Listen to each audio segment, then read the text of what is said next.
Bonjour à tous, bienvenue au JT Pop. Aujourd'hui, nous allons faire une petite reprise de la semaine.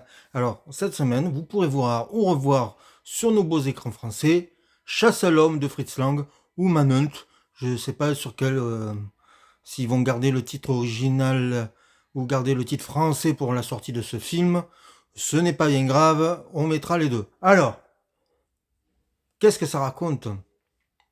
Alors, on est juste avant le début de la Seconde Guerre mondiale. Un chasseur se promène en Allemagne, il est anglais, et il tombe un peu par hasard sur une maison où abrite Adolf Hitler. Il a un fusil, il le met en joue, il vise, il tire, mais le fusil n'est pas chargé.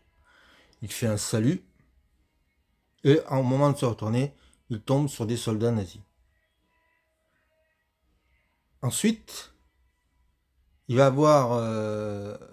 être torturé, et il va avoir droit à une discussion avec un dirigeant allemand, un dirigeant nazi, joué par George Sanders, alors que le chasseur c'est Walter Pigeon. Et George Sanders, comme il voit qu'il est anglais, va absolument qu'il signe un papier indiquant qu'il voulait tuer Adolf Hitler pour avoir un incident diplomatique. Mais le chasseur, lui, va absolument démontrer que ce n'était pas intentionnel, il ne voulait pas créer un attentat, il n'y a pas de balle dans le fusil, que c'était juste l'instinct du chasseur qui lui avait donné cette idée, cette mauvaise idée. Mais voilà.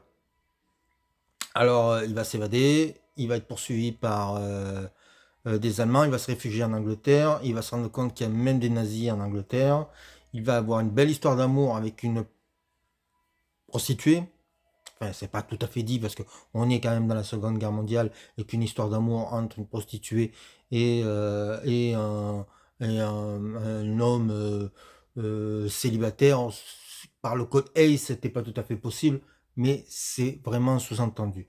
Et la prostituée est Joanne Bennett.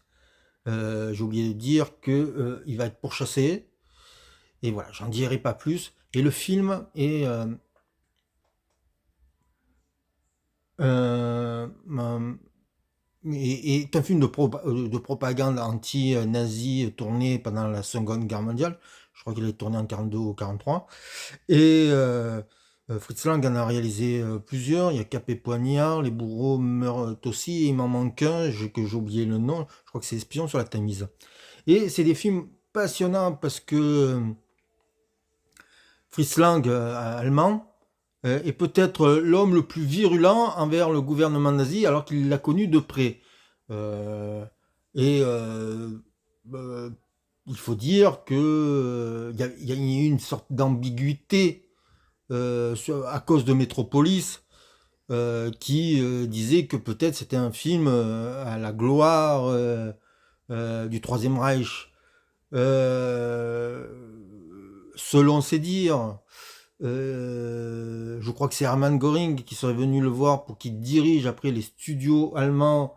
Et à ce moment-là, il aurait pris ses clics et ses claques et il serait parti aux États-Unis et fait il aurait commencé sa carrière américaine qui est exceptionnelle aussi, il faut le dire. Voilà, donc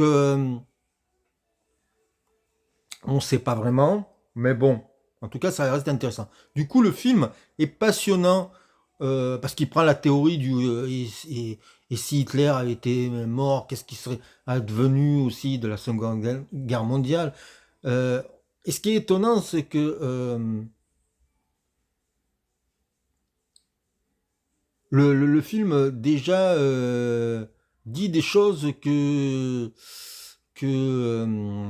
on saura que plus tard. La torture, la violence, la manière dont étaient traités les prisonniers, tout ça, c'est déjà dit. Et je trouve que parfois les historiens ou où les politiques ne regardent pas assez les films, parce que souvent, dans des films, il y a parfois des vraies vérités qui peuvent servir les époques et à la réflexion ensuite. Donc c'est un film passionnant, ça dure 1h45, c'est un film qui est un vrai film d'aventure, qui ne s'arrête pas. Après, il y a le génie de la mise en scène de Fritz Lang. Alors, c'est un scénario écrit par Dudley Nichols.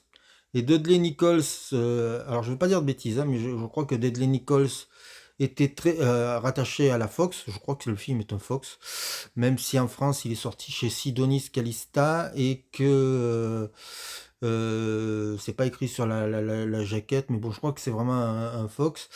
Dudley Nichols a quand même beaucoup travaillé avec Ford aussi, donc on sait le talent du mec.